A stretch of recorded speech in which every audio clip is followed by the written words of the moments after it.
గజ్వేల్ మున్సిపాలిటీలో కాంగ్రెస్ పార్టీ 18వ వార్డులో కౌన్సిలర్ అభ్యర్థిగా మార్టిన్ కాంగ్రెస్ పార్టీ కార్యకర్తలు వార్డు సభ్యులతో పాల్గొని ఇంటింటి ప్రచారం నిర్వహిస్తున్నారు. కాంగ్రెస్ పార్టీ 18వ వార్డు కౌన్సిలర్ అభ్యర్థిగా మీరు నాపై కృషి చేసి ఓటేసి గెలిపిస్తే అభివృద్ధి చేస్తానని వార్డు సభ్యులకు హామీ ఇచ్చారు. ఇంటింట ప్రచారంలో కాంగ్రెస్ పార్టీ నాయకులు చేప్యాల శ్రీనివాస్, చేప్యాల శేఖర్, గంగిశెట్టి రాజు, మహమ్మద్ అజీమా, దీన్ మల్యాల, భద్రప్ప, మైనుద్దీన్, ఎండి కరీముద్దీన్, లగ్జరీ శ్రీకాంత్ కాంగ్రెస్ కార్యకర్తలు వార్డు సభ్యులు పాల్గొన్నారు.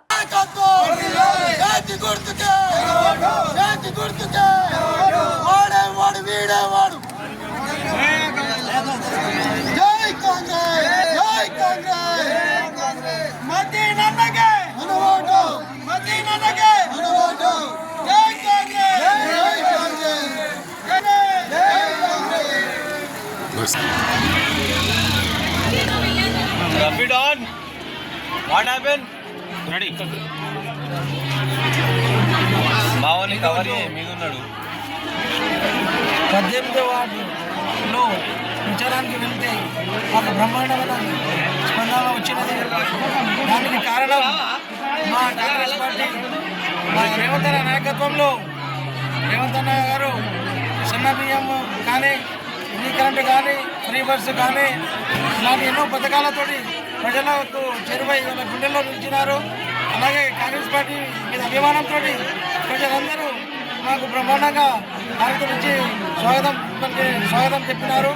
కాబట్టి మేము ఈరోజు వాళ్ళ ప్రేమను చూసి నేను పులకించిపోయినాను. 18 ప్రజల వాళ్ళకు నేను చెప్పేది ఒకటే, అధికార పార్టీకి ఓటేస్తే అభివృద్ధి జరుగుతుంది, అదే అపోజిషన్ పార్టీకి వేస్తే అది గుర్తులు వేసినట్టు అవుతుంది. కాబట్టి మీరందరూ అభివృద్ధికై ఓటేసి కాంగ్రెస్ పార్టీని గెలిపించుకోవాలని నేను వెళ్ళలా మీకు అందుబాటులో ఉంటానని 18 ప్రజలకు తెలియజేస్తున్నాను.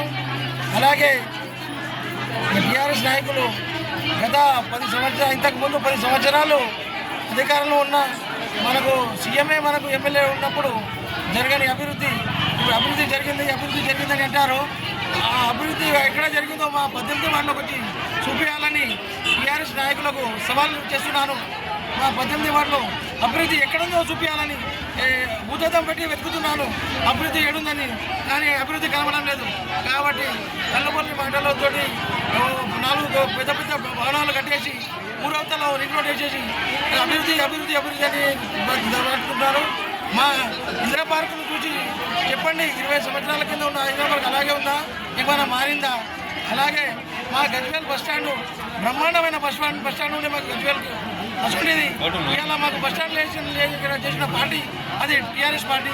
కాబట్టి ఆ టీఆర్ఎస్ పార్టీ అలా బీఆర్ఎస్ పార్టీగా మారి మేము ఏదో చేస్తామని కళ్ళబొల్లి మాటలు చెప్పి గజ్వేల్ ప్రజలను ముసలి చేయాలని చూస్తున్నారు. గజ్వేల్ మున్సిపాలిటీ ప్రజలు చాలా తెలివైన వారు, అన్ని చూసేవారు. కాబట్టి వాళ్ళ ఓటుతోనే సమాధానం చెప్పి ఇవాళ మున్సిపల్లో కాంగ్రెస్ జెండా ఎగరవేయము మేము అలాగే నర్సన్నతోటి చెప్పి మేము గజ్వేల్ అభివృద్ధి చేయడానికి మేము సిద్ధంగా ఉన్నామని